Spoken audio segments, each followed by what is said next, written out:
I brought this battery into the garage and I cut it open. So let's go ahead and take a peek inside. There are these wires connected to the bottom of these, lug connectors here. They do have these little caps on them. I'm assuming to also help protect it inside the battery or maybe when it's being put together. So these caps are inside also, just like you would have if you put them on the outside. And here's the positive connector and the negatives. There's 3 negative lines going up to the terminal, and then there's 1 thick positive line. So I'm going to go ahead and take these off, take the cap off, and then pull this thing out of the case. All right, as you can see here, I did get this pulled out of the case. Inside the case, there's like this sticky tape in here at the bottom.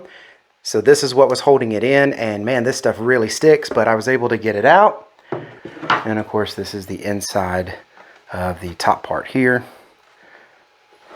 So you can kind of see that.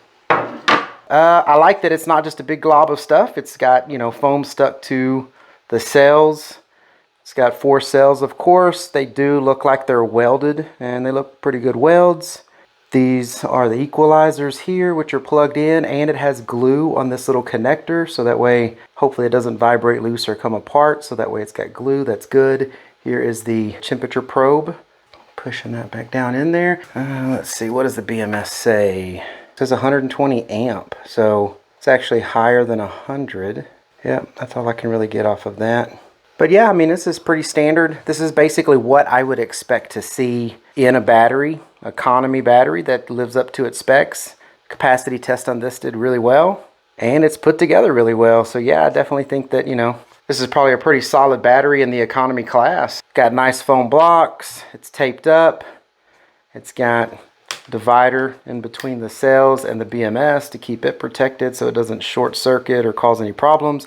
There's no odor from the cells. There's a little bit of an odor from me cutting open the battery. The plastic kind of melts with the way I cut it open, and you get a little bit of odor from the plastic. And then there's some of this glue has a weird odor to it, also the foam, but that's mostly just product smell. No bad smell of a cell. Like, you have a damaged cell, you usually can smell it. It does not smell good. Anyways, I hope this was helpful, taking this thing apart. If you like these kind of videos, please like the video, subscribe to the channel. Basically, all the batteries that I do a review on, I am going to capacity test them and cut them open and just look at how well they're put together. I do use these batteries. That's why I try not to destroy the case and everything. I cut it, and the method I've been using lately with a small little saw that just goes right, the thickness of that plastic has done really well.